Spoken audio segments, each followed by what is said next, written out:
How can the same saw happen to the same guy twice? That's the exact question Die Hard 2 asks, tongue planted firmly in cheek, as Bruce Willis returns as John McClane, the gritty, wisecracking New York cop who once again finds himself in the wrong place at the wrong time.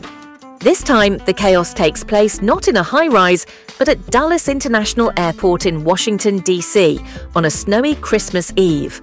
Directed by Rennie Harlin, Die Hard 2 tries to recapture the magic of its iconic predecessor, and in many ways it succeeds, delivering more of the explosive action, sardonic humor, and McClane's signature everyman heroism that fans loved. But the sequel also ups the ante with a bigger budget, more explosions, and a higher body count, often favoring spectacle over the tight, claustrophobic tension that made the original such a standout. The plot kicks off when McClane heads to the airport to pick up his wife Holly, Bonnie Bedelia, who's flying in for the holidays. But of course, things quickly spiral into mayhem. A rogue band of ex-military mercenaries led by the icy and unflinching Colonel Stewart, William Sadler, takes over the airport's communication systems, threatening to crash planes unless a Latin American drug lord, Franco Nero, is allowed to land and escape extradition.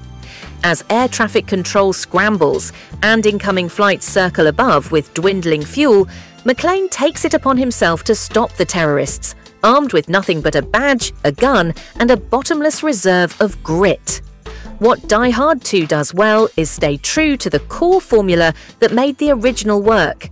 An ordinary guy against overwhelming odds. Willis slips back into the role of McClane with ease. He's still sarcastic, still vulnerable, still getting battered and bruised in increasingly brutal ways, but never losing that sarcastic edge or sense of determination.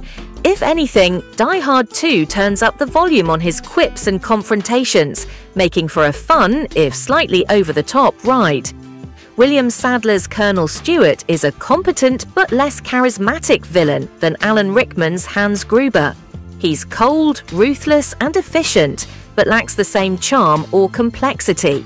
The antagonists here are more militarized and anonymous, which somewhat reduces the personal stakes that elevated the first film. That said, the action sequences they're involved in are undeniably thrilling, ranging from gunfights in baggage areas to snowmobile chases and a climactic shootout on a moving airplane wing. Harlin's direction leans into spectacle. The film is filled with high-octane set pieces, practical effects, and large-scale destruction, often framed against the snowy, foggy backdrop of the airport. The environment plays a crucial role. Snowstorms, dark corridors, luggage conveyors, and runways all become part of McClane's battleground. One standout moment involves McClane being ejected from a cockpit moments before it explodes. A sequence that's as ridiculous as it is exhilarating. Michael Kamen returns with another solid score that blends tension, action, and holiday tones, further establishing the unique Christmas action movie identity of the series. The returning side characters, like the insufferable news reporter Richard Thornburg, William Atherton, add continuity and humor, while newcomers like Dennis France's airport police chief provide some gruff comic relief. Yet, for all its thrills, Die Hard 2 occasionally struggles with pacing and coherence. The plot, while serviceable, leans on convoluted setups and contrivances, with some twists feeling forced rather than earned. The film also relies heavily on coincidence, sometimes stretching believability even within the heightened reality of the Die Hard universe. Compared to the lean, almost minimalist structure of the first movie, this one feels more bloated and chaotic, losing some of that razor-sharp tension. Still, as a sequel, Die Hard 2 delivers exactly what fans would expect. Bigger explosions, more one-liners, and the return of a beloved character doing what he does best. It's unapologetically bombastic and occasionally ludicrous, but it's also undeniably entertaining. It reinforces McClane's status as an unlikely but relentless hero, surviving by sheer willpower, smarts, and an endless supply of sarcastic remarks. In the pantheon of action sequels, Die Hard 2 stands tall, not as a game-changer like the original, but as a worthy follow-up that keeps the spirit alive. It's not quite as sharp, nor as grounded, but it's a fun, high-octane holiday thrill ride that knows exactly what it is and delivers on that promise.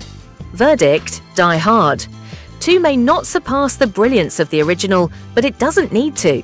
It's a solid, satisfying sequel that amplifies the action while keeping its core hero grounded in his relatable, just a guy ethos. Loud, explosive, and snow-covered, it's a Christmas movie you can watch with a beer in hand and a smirk on your face.